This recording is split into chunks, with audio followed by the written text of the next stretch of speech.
Let's bring in the Liberal MP, Tim Wilson now. Tim, good to see you. Thanks for your time this morning. We've got to start with Newspoll today. On current trends, it shows that you're going to get pummeled in the election. It's been wrong before, though, as we all know. So is it accurate this time?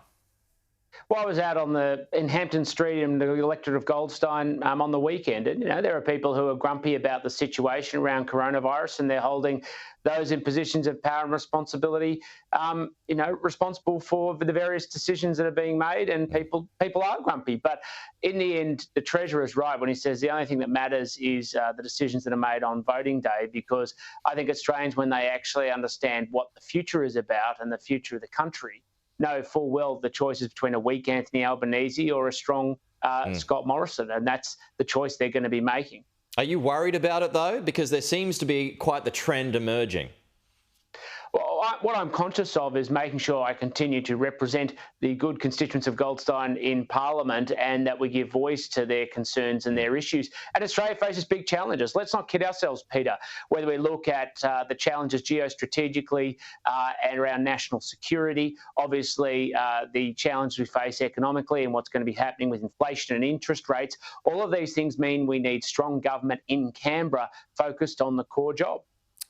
You mentioned Goldstein there because the projections are that up to 25 seats could go, possibly even your own. So how confident are you that you can hold on?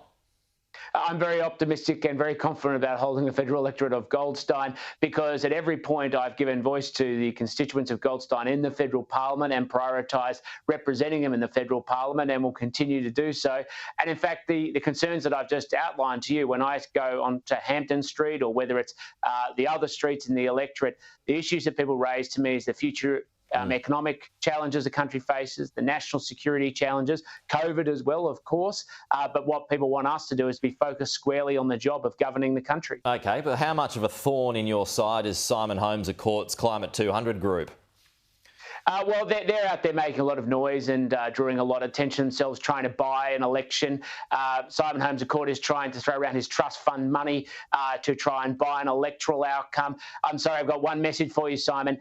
Our community is not for sale, and you are not buying it. We are going to stand loud and proud and give voice to the concerns and the issues fronting the Goldstein community. You're not going to buy it with your Sydney big tech billionaire mates as a fake front for the Labor Party. OK, Tim Wilson, you're under the pump for quite the taxpayer bill that you've racked up by spending a lot of time in Canberra, some $37,494 to be precise in travel allowance.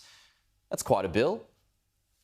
Well, last year we had this perennial challenge where Victorian MPs couldn't just jump across the border because there were border restrictions. If you went back to Victoria, there was a 2-week quarantine restriction. If you came back, there was another 2-week quarantine restriction. And often Parliament, the gap between sittings was 1 week or 2 weeks, so it wasn't possible. So I absolutely prioritised Parliament, prioritised constituents, and ultimately said, I am going to make sure that there is not a single week in this Parliament that the people of Goldstein are not represented. And I don't step back from that for a second, because there are some technical realities. You need 40 MPs in Parliament, physically in Parliament, to have a quorum for it to sit. And because I don't have kids, I'm young and I'm healthy, by turning up, it made it easier for some MPs, Labor and Liberal and Greens and everyone else, to be able to spend time more with their families. So, yep, I absolutely stood by the constituents represented in Parliament, and that's why they've always had a voice. OK, so no holiday for you? Sorry, no, I can assure you, go through the committee hearings that I had at the time. I had intelligence security hearings dealing with the national security risks. I was chairing economic committee hearings, exposing the corruption in industry super, as well as what our regulators are doing. I can assure you it was pretty jam-packed. Tim Wilson, thanks for your time as always. Talk to you soon. Thanks very much.